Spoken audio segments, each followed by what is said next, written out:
imperialist regime. Take up arms against capitalism? Why ever would I do that? Why, it's because of global capitalism that we can afford these wonders of consumer electronics at such an affordable price. You are a counter-revolutionary and must die! No!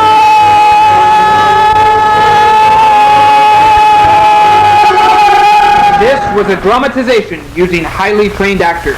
But for thousands living in Latin America, it is all real life. Foreign-trained communist agents are being sent in to cause terror and destruction across the land.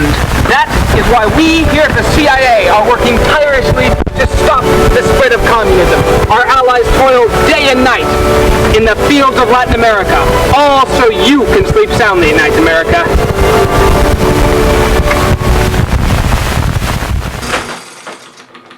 If you lived in the United States through the 1960s, 70s, and even into the 80s, this is likely the only narrative that was ever presented about Latin America. It's a strangely one-sided view of a region so close to us. Now, let's look a little bit closer and see if we can spot what narrative this film is trying to push.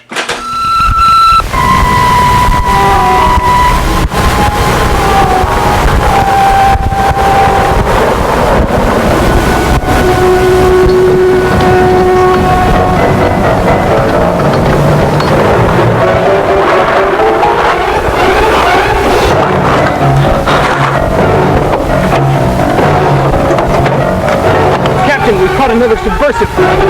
Thank you, soldier. To review, our country is safe to pursue freedom and democracy. Thank you, Captain. And thanks to our American allies.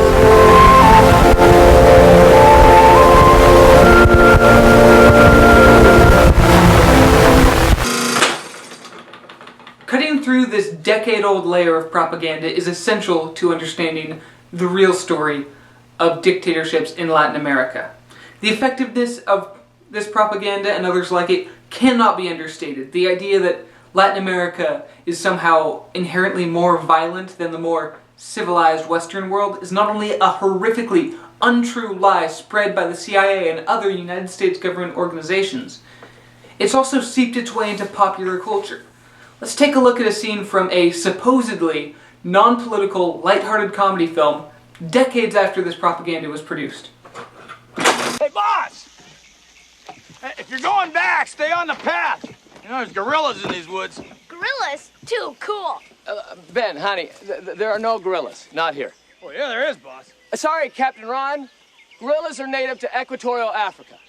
Okay? No gorillas. Not here. No way. Gorillas.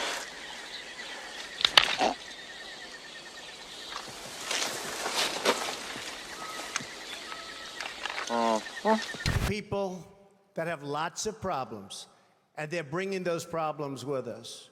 They're bringing drugs, they're bringing crime, they're... That brings us to another side of this propaganda, racism. Not only was it fueled initially by racist depictions of Latin Americans going back decades even before these films were produced, but one of the end results of the propaganda films is the current wave of anti-Latino racism being spearheaded by the president today. It's important to point out that not all members of the United States public were fooled and indoctrinated by this propaganda. In 1976, folk singer Phil Oakes released a song that was very much in support of the Latin American guerrilla movements.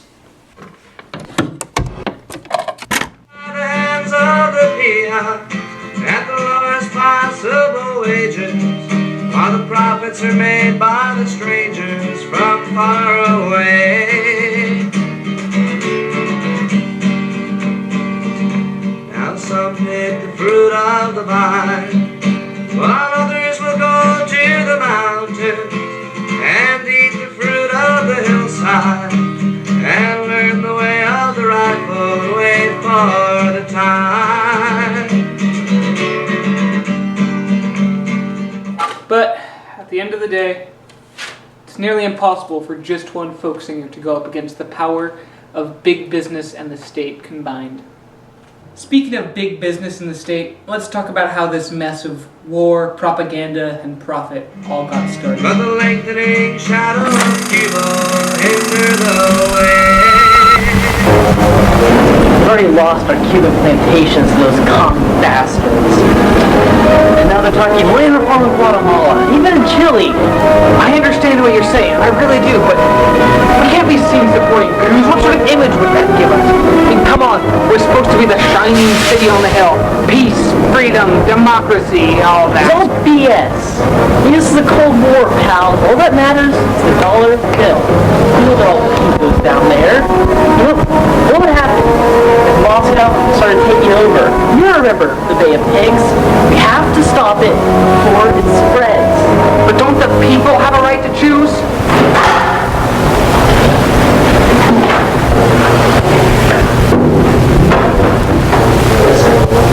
These people want to know what to do with real power. They have it. We have a moral duty to help guide the destiny of Latin America. So if you hear about these people so much, we need to stop the spread of communism. Agreed. We need to stop the spread of communism. Thanks, Craig. The world is. That is true.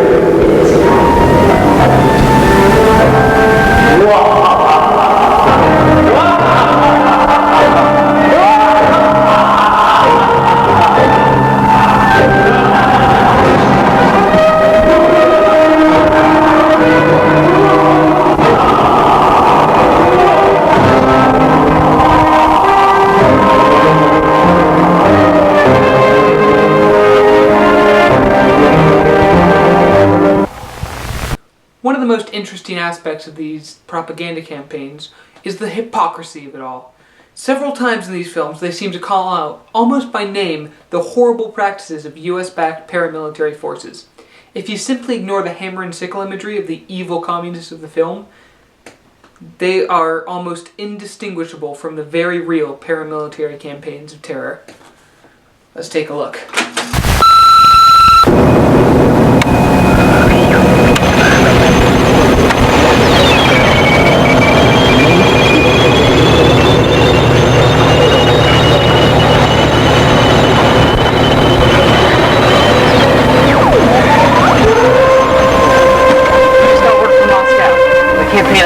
To begin tonight.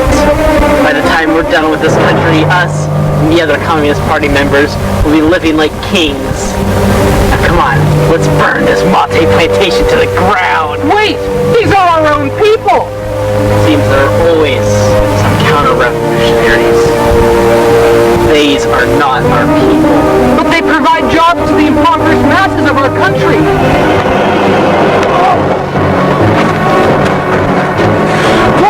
Together, man, and remember what we're fighting for! If they win, we're history!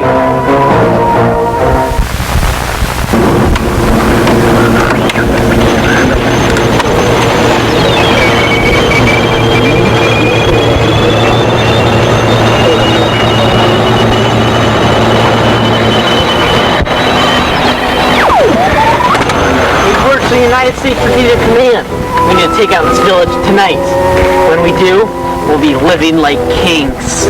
Take out the village? But these are our people! There's always a pinko here.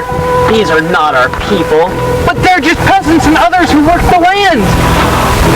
Oh! Pull yourself together, soldier! If these people win, we'll be living under Brezhnev's boots! This is our country, not some communist experiment! For me, this is one of the biggest problems I've had trying to communicate the situation in Latin America to ordinary people from the United States. From the United States perspective, the decades-old propaganda has been internalized in the national consciousness. It fueled racist actions 40 years ago, and that legacy lives on today. Some people say there's always a reason behind stereotypes. Well, for this one, it's a decade-old smear campaign against a foe that has long been defeated. It's far past the time we should correct these racist, harmful stereotypes that are causing very real harm and even death today. Which brings me why I chose to do this project in video form. This band here. Trust me, this will come back around. This band is made up of economics professors from Harvard in the mid-70s who thought that the classroom was not the best way to reach the masses and the people who really needed to hear their message. So they dropped out and formed a rock band. In this class, I really got to understand the power film holds as a way of spreading political messages. Whether it was the Cuban government showing the merits of the revolution, or some rich white people trying to convince me that Columbus was some brave explorer, film has an almost unique way of bringing political thought to the masses, being both educational and ideally downright fun and enjoyable to watch, which is important. No one's going to watch something that they feel being preached at. If I just made this film and turned it into you for the final, it wouldn't reach anything. I would have a message but no way to spread it. That's why I did this in film, so I can release it onto the World Wide Web and hopefully try to unravel some of this propaganda. I know trying to do it single-handedly is a bit of a fool's errand, but hopefully, in its own little way, this little film can change some people's mind and help to unravel the decades-old CIA propaganda. Oh well. It's worth a shot. Thanks, Professor. This has been an absolutely fantastic class.